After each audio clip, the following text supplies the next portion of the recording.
this is Bogey with the Young Gifted and Black Entrepreneur Awards. I'm here with Selwyn. How are you doing? I am fine, thanks. I am blessed and happy to be here. You were nominated for the Innovator and Entrepreneurship Award. How does it feel? How it felt then when I first heard about it, I was first surprised. Okay. Surprised because the question we tend to ask ourselves sometimes when these things come up is, why me? Okay. And then shortly after that is, well, why not you? Okay. And then today, how I feel, I'm ecstatic, especially when I sat there and listened to David's interview and hear him drop some pearls of wisdom, like the importance of faith, of walking by faith and not by sight, the importance of believing in something and believing in yourself, the importance of obedience. When that accident happened, you obeyed the call and he moved, and this is why he's here, he's where he is today. So how I feel privileged. Privileged. I'm among generals. I'm among kings and queens. And when I say kings and queens, the old acronym YGB, Young, Gifted, and Black, is powerful to be black. Yes. Powerful to be black in this particular era because of what it means. You know, we came from a long history of kings and queens. We have created and developed many things. We are always innovative. To be gifted, what is important about being gifted is recognizing that you're gifted and acting upon it. Just to be gifted is like having a cup that is empty. It's not until you pour something and it becomes useful. Okay. So, yeah. But I mean, you're doing a lot. You're an author. You have your web talk show. Just talk a little bit about that. I wrote this book, The Earth Heart Knows. It was launched in 2012. Okay. But it was a natural progression. I have a following on Facebook. I write inspirations. I like to encourage people to see their gifts and to recognize that each of us is a light and each of us is a beacon onto ourselves. And then a friend of mine one day said, well, you have this ability to speak, to explain things to people and to speak in metaphors naturally. You have to write. I said, well, yes, I was writing a fiction a long time ago, an erotic suspense thriller called Shade of Ebony. And I don't know. She says, no, you're going to write this book. And then one day I realized that the book was writing itself because I'd already been writing these quotes and so on. Okay. And so that's how The Earth Heart Knows was born. Well, let's talk a little bit about the book. I don't know if you know it by heart, but if you look at page 4 in the book, can you just give the people just a little scripture? Page 4? Page 4. All right, let me see. Oh, this is this letter to my mother. Yes. Oh, you're going to make me emotional now. Just a little. A little. Well, Marjorie Angela Collins. She who gave birth to me speaks to me in a tone only a child who is intimate with love can truly understand. My dearest mother, I'm eternally grateful for your love, your compassion, and your will. Just the sound of your voice and I'm thrilled, but stilled. You calm me, then hope and peace are with me. Often I wonder, what did you know then, that you took the care and time to implant certain seeds in me? What do you know about preparation, patience, and harvest?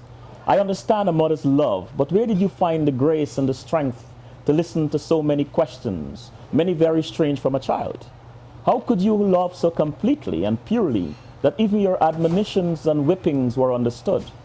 Now I understand why I arrived and found everyone calling you M. It wasn't for Marjorie, though I thought it meant mother, but now I am convinced it's for magnificent. I love you eternally, M. Selwyn. So, what gave you the inspiration to write this book? To write the book? To write this book. As I said before, I write inspirations. I like to invite people to look at themselves not just as a physical being, but as a spiritual being occupying a physical body or a physical space. And what I also realize is that oftentimes we have the answer, but we don't have that connection to our spirit. Something keeps blocking us, whether it's our experiences, whether it's our doubts, whether it's our fears. And what I like to do is to give people an opportunity to see the various connections. And it's amazing when you see someone react when they realize, oh my God, I can do this. I am that I am. So. How long did it take you to write this book? Did it take you a matter of weeks, months, years? No, I've been writing inspirations on Facebook, so I have thousands of unique quotes. When I started to write this book, I was hindered by how am I going to present it to the world. Okay. When you're a creative, you're bombarded by all kinds of creative ideas. And so I wasn't sure. And then I kept making excuses to my very good friends who saying, Selwyn, have you started? Yeah. So, well, no. Then something happened. They stopped listening to me. And that was hard. My best friend Carl, when he calls and he said, Sel, how is the book? And then he stopped asking me questions. Sandy stopped. My girlfriend stopped asking. And I missed that. So I decided to sit down and start writing. But what was interesting is that the book is not just the poetry and the quotations and so on. They're images, which I drew myself. And that was amazing. To come up with unique graphics for each idea and each quotation. So it took me less than a month. So let's talk about your web TV show. CWS. CWS. It premieres, I believe it's 8:30 to 9:30 on which day? There are two programs. The CWS Journeys, which speaks to people about their journey in life and how they use their gifts and talents to help others, is on Tuesday and Wednesday from 8:30 p.m. to 9:30 p.m. Then there's CWS As It Is, which is less biographical, it's more topical. That's on Sundays from 4 to 6:30. Okay.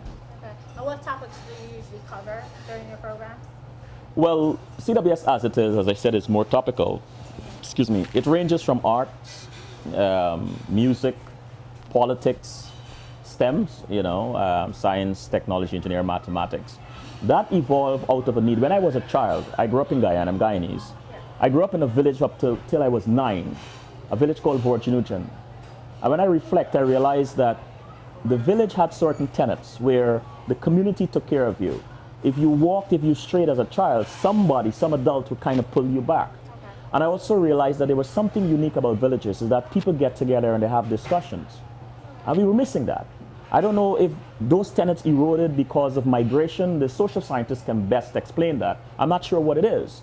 But I thought if I created a virtual village square where I can bring people together to have conversations, to have discussions, to me, when you have that kind of meeting of minds and ideas, is when the best ideas are born and the best opportunities are presented.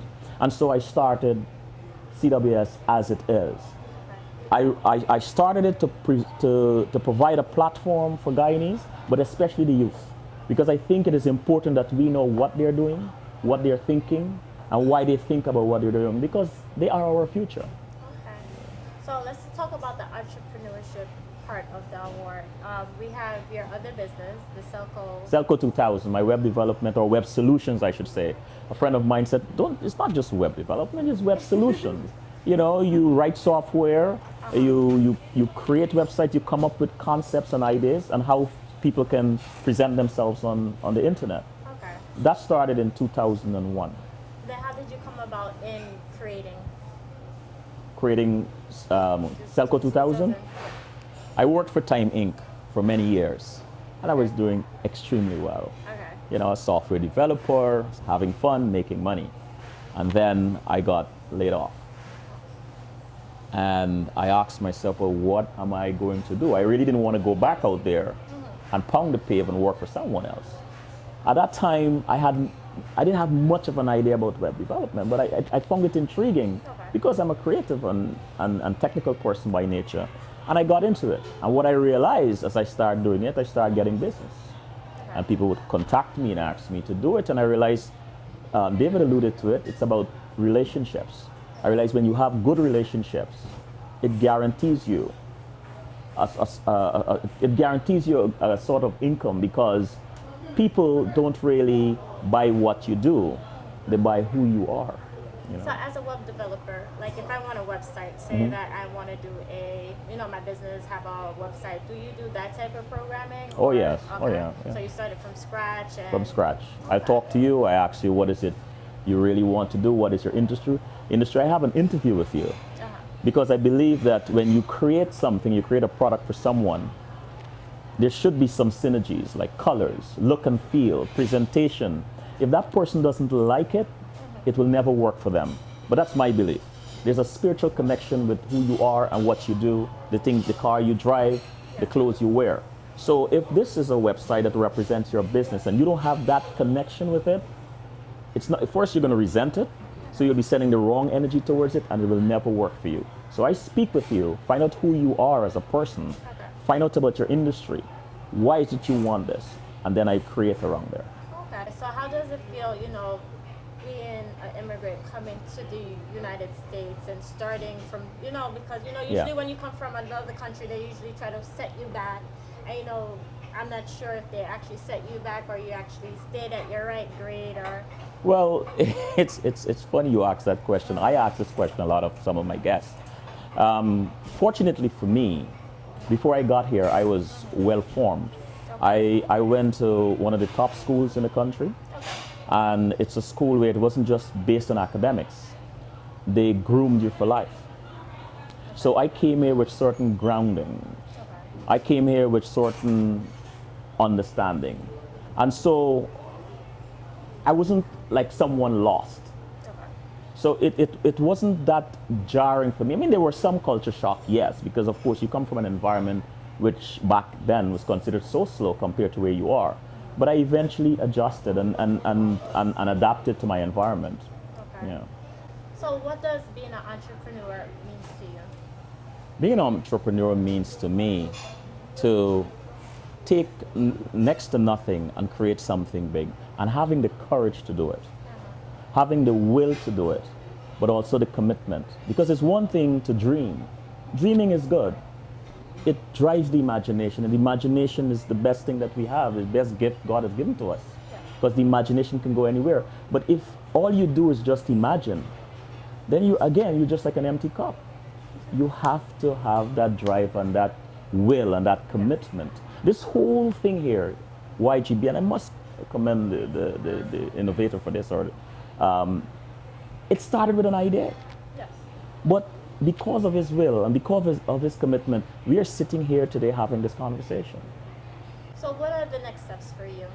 Next steps for me, with CWS, my plan or my vision is to have a large media network throughout the Caribbean and Africa. Okay. All right. I am fortunate that I've started with WebTV, which is where the media outlets are going today, is having television on the web. Okay. What I realize, however, is that our people, the Caribbean people especially, need a voice or need outlets for what they're doing.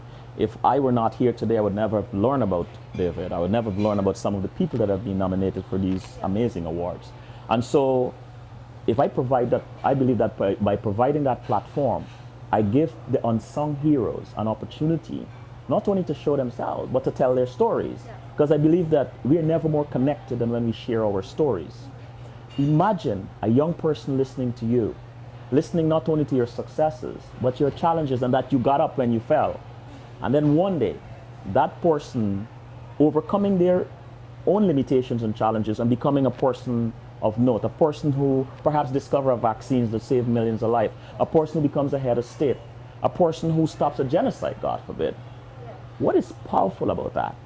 About putting yourself out there and giving without needing to know the extent of your gift, is that you can inspire so many people.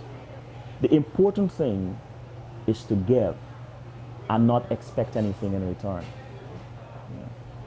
So, but in this day and age, a lot of people is doing things through the web. Do you think you have more of an advantage of, doing your webisodes on the web opposed to on live TV? The advantage I have is that I have the potential to reach more people. I also am not restricted by the channels. I interviewed an amazing person from South Africa who stayed up because the show is 8:30 to 9:30 and they're 6 hours ahead. She stayed up to come on the show. And her peers, her colleagues, her friends were able to tune into that. It's not a channel, it's the web. And it's the new frontier. It's where we are today. It will never go away. It's the way business is done. Everything you do around you, everything is connected and interconnected in some way. So yes, I do believe that there is an advantage of having a web-based program. Okay. And your inspirational post that you put on Facebook, where do you see yourself going with that? Do you see yourself doing another book or? I believe there are several books in me. Okay. Lots of books actually, but one of my vision is to start a network where I speak to people about life and about their life and invite them to see that they are lights, that we are lights and we are beacons onto each other. I've never met you before, but it doesn't mean I can't learn something from you if I'm open to that. I sat across Dave and I keep going back to him because I was inspired by what he was saying. He was flowing so effortlessly, and that's because he believed in himself. And where did that come from? Where did his confidence come from? Why does he believe in himself? Some series of experiences he's had that caused him to get to that point. And guess what? He will never shift from there because he knows what it is like to not be there. And he knows that he got from somewhere. That is why it is so important to have a contrast from where you came to where you are. It is that contrast, that space that gives you the greatest courage. Knowing that you were once destitute, you once didn't know mathematics, and now you know it. You once weren't a real estate mogul, now you are. And to me, that is why I love having experiences that are not necessarily great, that are necessarily good, because to me, we are the sum of our experiences. Okay. But do you find yourself, people are reposting your quotes or, on their Instagram or Facebook and... I am not sure if they do it on Instagram, but people do share my quotes. They do share them. Yeah. And what is interesting about it, I have to say this, when you get an idea, you have to follow your idea. That's another thing David said. When you get an idea, you have to pursue it, because there are times when I get in the way and I filter what is coming through. And I said, no, I don't want to post this. Yeah. And then something would say post it. And when I post it, the reaction from so many people keeps reminding me that it is not about me. Yeah. It really isn't about me. I'm just an instrument. I mean, you're talking about the quotations and you're talking about the inspirations and so on. I remember I was going through a whole lot of things in life where I felt less than myself. And then one day I awoke and I realized that wisdom had loaned herself to me. I realized that I was like a pen and wisdom was the ink. And the only thing wisdom asks of me is not to think that I am the ink, not to think that I am wisdom, but to just be obedient and allow that ink to flow through me and go onto the paper. So there are times when it is important for us to remember, well, it's always important for us to remember who we are, but also why you are. So again, I go back to this thing, it is not about you. It's about all of us. How can you use your gifts and talents to inspire the rest? But why would you doubt yourself or, deny like a quote that comes to you? Because of my human condition. We all go through that. You know for a fact that you can hold this mic and interview anybody. You've done it several times. But there are times when you become nervous. Where does that nervousness come from? Where does that fear come from? That's your human condition. And what is important is to embrace it. There are times when I interrogate the fear. Why are you here? What are you here to teach me? I interrogate the doubt. Why are you here? Why now? Why would you come now? I am confident. I've done this before. Why would you be present? But oftentimes those things they don't come as cruelty. They don't come to destroy you, but they come as guiding lights. Maybe your shirt needs fixing. Maybe something is wrong. Maybe somebody's going to come in the room and interrupt. Yeah. But whenever something comes to you, whether it's doubt or fear, don't run. Ask, why are you here? And it will always answer. Well, I want to thank you and continue your success and everything you've been doing and contributing to everyone. Thank you very much.